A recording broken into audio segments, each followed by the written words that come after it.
Bismillah, semoga Allah Tabaraka Ta'ala selalu mencurahkan rahmat, taufik dan hidayah untuk Ustaz Syafiq Hafizahullah Ta'ala berserta keluarga dan seluruh kaum muslimin. Amin amin ya Rabb. Allahumma amin. Pertanyaan pertama Ustaz, ini banyak pertanyaan Ustaz yang mengatakan bahwa mereka baru hijrah. Lalu banyak ya cobaan mulai dari ekonomi sampai kata-kata yang mematahkan semangat terutama dari kerabat keluarga. Mungkin mohon nasihatnya Ustaz supaya kuat dalam menjalankannya, supaya istiqomah juga Ustaz.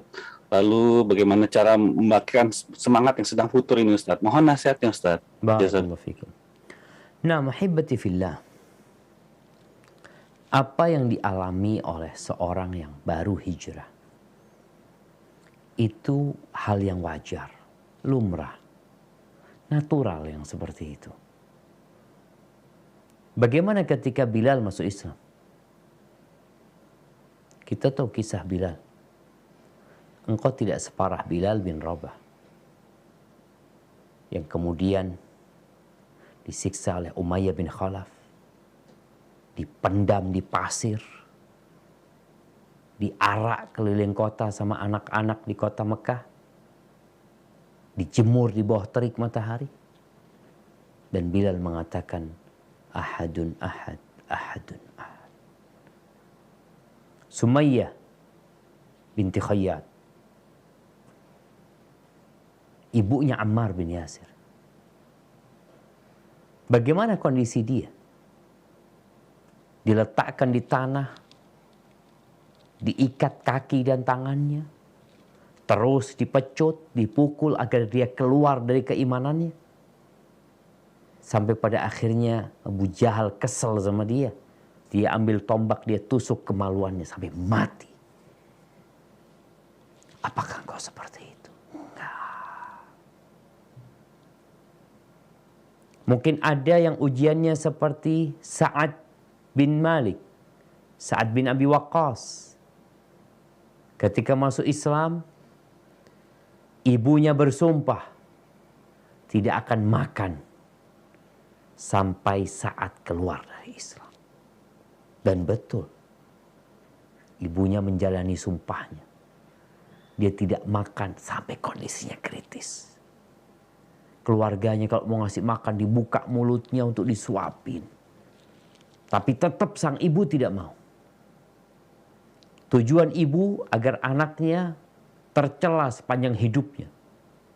Kau nanti akan dikatakan oleh penduduk Mekah, qatilu ummi. Nih yang lewat nih, ini pembunuh ibunya sendiri. Sampai seperti itu. Jadi bukan hanya durhaka sama ibu. Sampai tingkatan ini pembunuh ibunya sendiri. Mana yang dipilih oleh Sa'ad bin Abi Waqqas? Dia datang kepada ibundanya mengatakan, ya ummah, lau anna laki mi'atan nafas, wahai bunda, kalau engkau punya 100 nyawa, kemudian nyawa itu keluar satu persatu darimu, aku tidak akan meninggalkan agama Muhammad. Dia terserah engkau mau makan, gak mau makan, ya udah gak usah makan. Kuliah udah, engkau mau makan silakan, enggak apa-apa. Akhirnya ibunya makan. Artinya ujian itu akan datang. Kalau dikatakan bagaimana ungkapan-ungkapan, celaan, makian yang membuat semangat menjadi kendur. Nah, engkau harus mendengarkan hal itu. Makanya Allah ketika mengatakan wal asri innal insana lafi khusrin illa alladhina amanu wa amilus salihat wa tawasaw bil haq wa tawasaw bis sabr. Manusia benar-benar berada dalam kerugian kecuali yang beriman, yang beramal soleh, wa tawasaw bil haq, yang dia berdakwah ngajak orang lain kepada kebaikan dan kebenaran, wa tawasaw bis sabr, dan saling berwasiat untuk menetapi kesabaran. Maka nggak ada jalan bagimu kecuali engkau bersabar.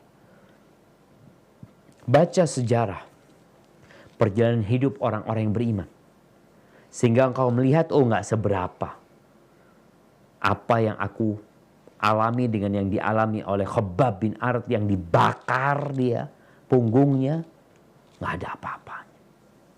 Bagaimana hijrahnya para sahabat sampai tidur di masjid. Mereka meninggalkan rumah, meninggalkan keluarga, pekerjaan, datang ke kota Madinah, nggak punya apa-apa di masjid. Mereka jalani. Karena mereka tahu ini proses harus dilewatin gitu loh. Harus dilewati. Wa man ladzatu illa ba'da ta'ab. Tidak ada kelezatan kecuali setelah kecapean dan kelelahan. Kalau bicara obatnya futur, ketahuilah bahwasanya di antara penyebab futur adalah dosa. Atau kita kebanyakan dengan hal-hal yang mubah. Sehingga imannya turun. Maka hendaklah kita memperbanyak istighfar. Memohon ampun kepada Allah. Usahakan sehari engkau istighfar 100 kali. Paling tidak. Karena itu yang dilakukan Nabi SAW. 1 kali duduk beliau baca istighfar 100 kali. Setelah itu cari kawan yang baik. Di masa pandemi ini, ya mungkin sebagian masih online kajiannya. Dapatlah dia beberapa setruman ya, keimanan. Tapi tidak seperti ketika dia datang offline, meninggalkan rumahnya, benar-benar duduk di majelis ilmu, ketemu sama sahabat-sahabat. Maka jangan lupa untuk terus mencari sahabat-sahabat yang senantiasa mengingatkan kepada kebaikan. Barakallahu fikum. Nah.